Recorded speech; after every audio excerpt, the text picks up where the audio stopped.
аксарияти мардуми моро аз аэропортҳои Русия гардонда истоданд. Ростӣ дар Инстаграм дар омадам, якчанд видеоро дидам, ки баъзе бачаҳоро аз аэропорт гардонанд, баъзеашон гирья карда истоданд, сумкаҳошон дар аэропорт мондагааст. Албатта ин як ҳолати ғамангез аст, вале каме поён дар Инстаграм мефароӣ, ки якташ принсипи бизнеси калон, якташ дар даруни қабри содагӣ, қабри калон аз қабри майда мардум прикол карда, яъне мардумро хандонда истоданд. Баъзеҳо бовар кунед, дар Инстаграми тоҷик дар 5 дақиқа яъне эмоtsiят 20 баробар иваз мешавад. Вақте ки якташ ғамгин, якташ хандонда истодаст, лекин як кас нест ки ба ҳоли ҳамин нафаре ки механдонанд гирья кунад.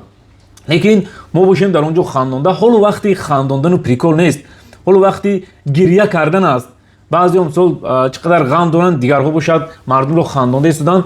ҳамин чизҳоро дидам, худамро ҳамчун як вазифадор ҳисоб кардам, ки якчанд маслиҳатҳо, якчанд фикрҳо аз таҷриба барои нафаре ки аз аэропорт баргаштанд, ҳамчун маслиҳати бепул барои онҳо гуфта гузарам. шояд барои ягон нафари онҳо ҳамин фоида биёрад ва албатта ин як пешравии мову шумо аст, чунки ҳамон нафаре ки аз аэропорт ҳоло бармегарданд, баъзеашон қарздор ҳастанд, баъзеашон дар хона мисол падару модар фарзандо интизор ҳастанд, намедонанд ки чӣ кор кунанд. дар ҳақиқат ин ҳолати ғамангез аст, вале мо бояд дар ин ҳолатҳо зуд диламон нашиканад, чунки ризқи мо дар дасти худованд аст. баъзе мушкилиҳое аст ки сабаб мешавад ки мо боз пешравӣ мекунем ва зиёдтар пеш мерем. ман медонам ки аксарияти нафаре ки аз аэропортро баргашта истоданд, ҳамаи ҳамонҳо як ҳунари хуб доранд. сантехникӣ, электрикӣ, як мебелро установка карда метавонанд, як хонаро ремонт карда метавонанд.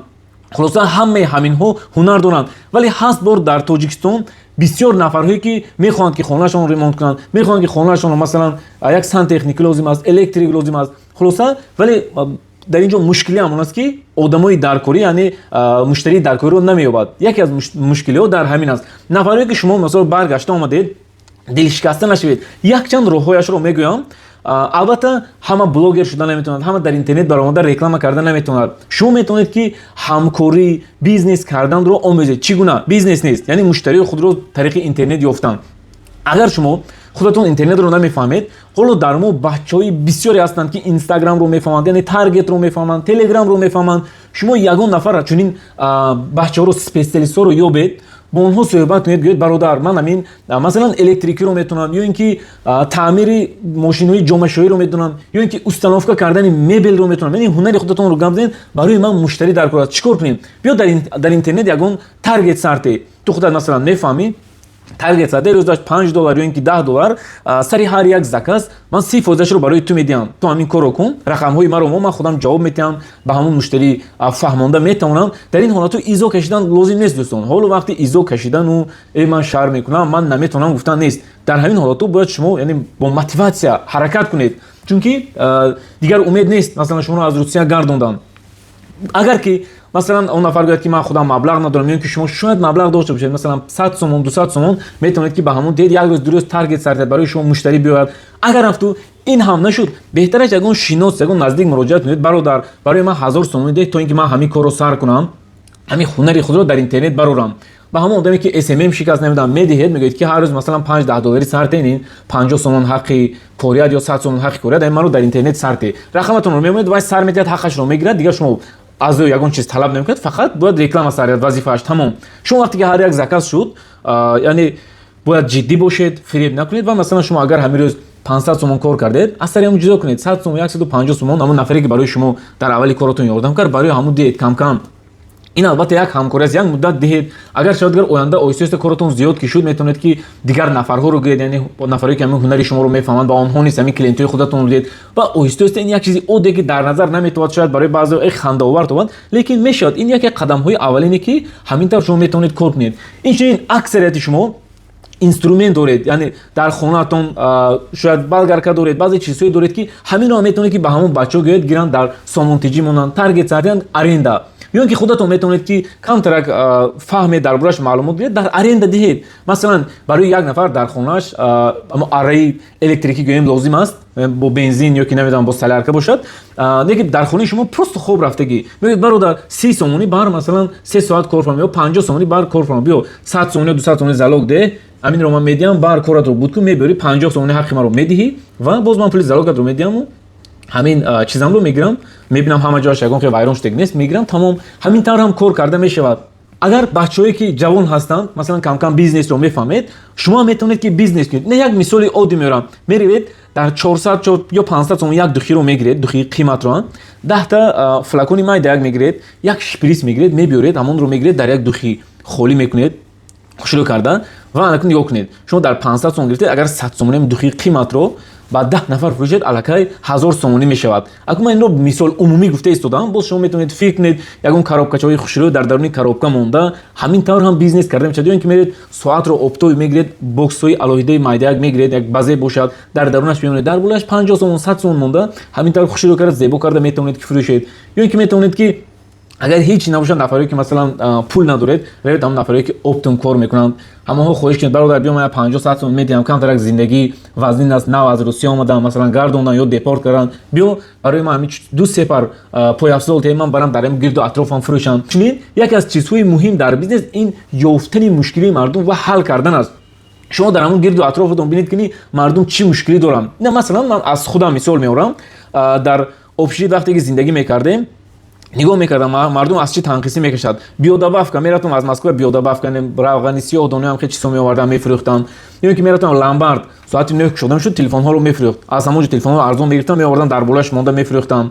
از اویتو از یگونجا بروی ارزون میگرفتم در اویتو مونده میفروختم. اینچنین مثلا اما سابقی تلفن رو خوب میفهمیدم ناسترویک کردن در اویتو اصول مونده بودم ناسترویک اسمارت فون آیفون گفتن در روز شنبه یک شنبه میبرامد یگون نفر تلفنش اکانت کشوند. البته سال 2012 مردم اکانت شدن نمیتونست تلفن رو اونقدر نمیفهمیدم، میرفتم در پرگاه چنین کارشون بود میکردم پول میگرفتم چون مجبور بودم. وقتی در ساختمان کار میکردم معاش کم بود در زمستون، در همین حالاتو ما باید همیشه سری خود رو کار فرموده حرکت کنیم. میتونید که یگون هنر رو آموزید، مثلا شما یگون هنر دارید رفته در یگون استوب مثلا تعمیر ماشین یا اینکه تعمیر تلفن، هنرهایی که این حال یعنی مشتریانش بسیار از طلبات دارد، میدونید که استانوفکا کردن مبل اینا باز یک مثال خوبی دیگر. همیشه بروز طلبات برای استانوفکا کردن پنل های آفتابی در تاجیکستان بنهایت زیاد است. اگر شما حرکت کردن همین کار رو آموزید، یعنی پنل های آفتابی رو چقدر استانوفکا کردن رو، من باور دارم که شما در تگ پول میمونید و البته این چیزا رو حرکت کرده آموزید. اینا من خودم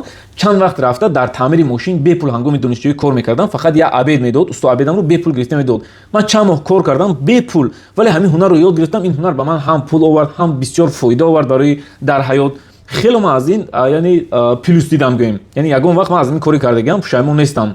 اگر شما شرم ندارید همین هنر خود رو مثلا در یگون رفته کار میکنید، کم کم ویدیو کرده خو سان تکنیک خو الکتریک در کدوم کسب کاری باشید کم کم برای مردم نشون دهید، سکرتاش رو ویدیو کرده در همون اینستاگرام اونید اویستا اویستا مشتریای شما پیدا شدن میگیرد. یا اینکه مثلا برای جوانو اگر هیچ کار نمیفهمیدن مثلا حالا در کارت یاندکس دبایت کردن، در گوگل دبایت کردن، این در اون 4 5 ساعت یا که 2 3 ساعت یک چند ویدیو رو تماشا کردن آموختن ممکن است. همین کار رو یاد میگیرید. نزد بیزنسمن ها میرید برادر حالا مردم همون طریق نویگاتور افتادن، طریق کارت اینترنت پیش رفته. بیزنس تو در اینترنت نیست، بیا من اینو در یاندکس کارت پیوست کنم یا اینکه در گوگل کارت پیوست کنم. شما اول رید در 5 10 نفر به پول باشدن پیوست کنید. وقتی که پیوست کردید پیشی 11 نفر میرید میگید که من 10 نفر رو پیوست کردم، بیزنس های سریوز هستن، برای این من 100 تومانی میگیرم الکی وای روزی میشه. اینکه در 5 نفر به پول کنید برای شما اودزیو گرید از همان ها که اینا همین برادرم دائم کاری ما رو کرد. بعد از این میرید در 5 نفر دیگر میتونید که 50 تومانی گیرید. وقتی که 10 نفر جو شما 10 اودزیو گرفتید پیش یک نفر بیزنسمن دیگه میگه برادر بیا من پیوست کنم 100 تومان ده. الکی شما همین کارو میومید و میتونید که در همین ساحه موفق شوید. یا اینکه میتونید که مثلا برای جوان ها روید کتابای بیزنسی خرید، یک چند کتابن بیاید در همون بازارها نفرهایی که در اون بازار میشینند البته بسیاری صاحبکار وقت ندارن، اینکه رفته میخوان اکثریت میخواد که همون کتاب خوند، یگون کتابی که مارکتینگ پیش بردن بازار به همین مانند باشد. یعنی مشکلی صاحبکار همیشه داره میگه که با کلین ماشینات کردن بیاد برادر 30 تومانی خرید، برادر این کتاب 50 تومانی نمیخری، شاید هم صاحبکار میخره، شما در همونجا 5 10 کتاب در یک روز میفروشید. خلاصه وقتی که همین یگون مشکل است شما باید همه راه‌ها رو استفاده برید، شرم ندارید. این یک چند فکرایی گفتم که برای نفرایی که یعنی از نو میخوان کار کنن. باز یک مثال دیگر میارم. مثلا اگر شما سوار شکستید، سوارکار رو میتونید، مبلغ ندارید، روید نزد یگون صاحبکار، یگون نفری که پول دارد پیشنهاد کنید، برادر بیا یگون سیخ کشیم، یا اینکه برای من همین محصولات رو خریدت من پیچکا سازم، یا اینکه توربا سازم، یگون چی من اپارات سوارکا گرفتت، یگون چی سازم فروشم. اصلا این فایدهش مثلا 50 در 50. وقتی که شما میکرو اول در خونه‌تون میکنید کم کم میفروشید، بعدا پیشنهاد میکنید بیا یگون سیخ گیریم шояд ҳамин сабаб мешавад оҳиста оҳиста кори шумо пеш меравад. Ина масалан яке аз шогирдони мо сантехник электрик буд. Вақте ки якчанд маслиҳатҳо додем дар TikTok, дар Instagram баромад, вақте ки видео кар корҳояшро нишон дод, оҳиста оҳиста клиентояш аз дигар шаҳрҳо зиёд шуданд. Як рӯз эълон кард ки электрик сантехник аз кадом шаҳрҳои Тоҷикистон бошад ба ман муроҷиат кунед. Якчанд нафарҳо муроҷиат карданд, масалан аз Сисор, аз Хуҷанд, аз Панҷакен, аз Дангар, аз масалан аз ҳар гӯшаи канори Тоҷикистон. Онҳоро як группа кард, масалан як группа 10 нафар электрик, 10 нафар сантехник. Дар Instagram менависанд бародар дар хонаи ман ҳамин кор ҳаст, ту дар куҷо ҳастӣ? Ва мефаҳмад ҳамун нафаре ки дар ҳамун шаҳраш аст мегӯяд ки ҳоло ман равон мекунам шогирдамро. Меравад бо ҳамун муштарӣ суҳбат мекунад, пулро мегирад, ин корро рафта иҷро мекунад, баъдан 70%-ашро дар ҳамун мепардозад, 30%-ашро худаш мегирад. аз ҳамон ҷо истода худаш як бизнес ташкил кард, ҷои корӣ ташкил кард, мушкили мардумро осон кард. Хулоса вақте ки шумо ҳамин корҳоро ҳаракат медиҳед, масалан шумо устои чӯб ҳастед, метавонед ки ягон ба соҳибкор муроҷиат кунед, ягон станоки чӯб гирифта диҳад, шумо ягон чиз сохта оҳиста дар хонатон аввал, баъда метавонед ягон сех кушода, ҳамин тавр коротон пеш равад ва ҳамеша фоидаро тақсим карданро омӯзед. Ман боваред ме пул надорам, аз куҷо корро оғоз кунам? Ин хел гаст. Як нафар пул дорад, шумо идея доред, шумо ҳунар доред, гиред якҷоя кунед, кор кунед. Мо баъзан ҳамин чизҳоро барои мардум мегӯем, ягон бизнес мегӯем, дигар сар мекунанд. Шумо агар бизнес дошта бошед, агар шумо курсфурӯшӣ мекунед, ҳамин дӯстон баъзан ман фикр мекунам барои ин гапҳо албатта аҳамият додан дар кунед. Ба мардуми тоҷик ки ёд диҳад? Ина як нафар мебурад барои мардум якчанд маслиҳат медиҳад, дигар сар мекунанд, мо прикола дӯст медорем, яъне намехоҳем ки дигарҳо пеш раванд. Ина агар мисол мо ҳамин чизҳоро нагӯем, мо ёд надиҳем, ки ёд диҳад? Ина мо масалан ман айни ҳол дар Хитой қарор дорам, дар ҷои центри бизнес. Дар ин ҷо бизнес намекунам, гӯям бизнес худаш меояд. Вале ман аз паи кори худам барои мардум фарқ надорад ки чӣ кор мекунад, ман кори худамро дида рафтан гирам метавонам. Лекин мо бояд кам-кам фикри мардумро кунем. Ақаллан як нафар бояд дар байни бачаҳои ман пайдо шавад, ки дигарҳоро ёд диҳад, ҳунаре ки дорем барои дигарҳо фаҳмонем. Ина мисоли оддӣ меравам. Ман дар Хитой ман дар ин ҷо соат нафурӯхта истем. Ина мисол ҷо фени Dyson истодагӣ аст, мисол мефурӯшем. Дар ин ҷо карго дорем, офис дорем. Хулоса албатта мо корҳои худамон ҳаст, лекин мо фикр мекунем ки кам-кам бошад мардуми худамро фаҳмонем аз таҷриба, чунки онҳо ҳам ёд гиранд, мардуми мо ҳам пешравӣ кунанд. Хулоса агар аз ҳамин видеои мо каме ҳам барои шумо як фоида оварда бошад, аз ин хеле хурсандем. Видеоро ба ёру дӯстони худ фиристед, то онҳо низ огаҳ бошанд. худованд ҳамаи шуморо нигаҳбон бошад. Хайр.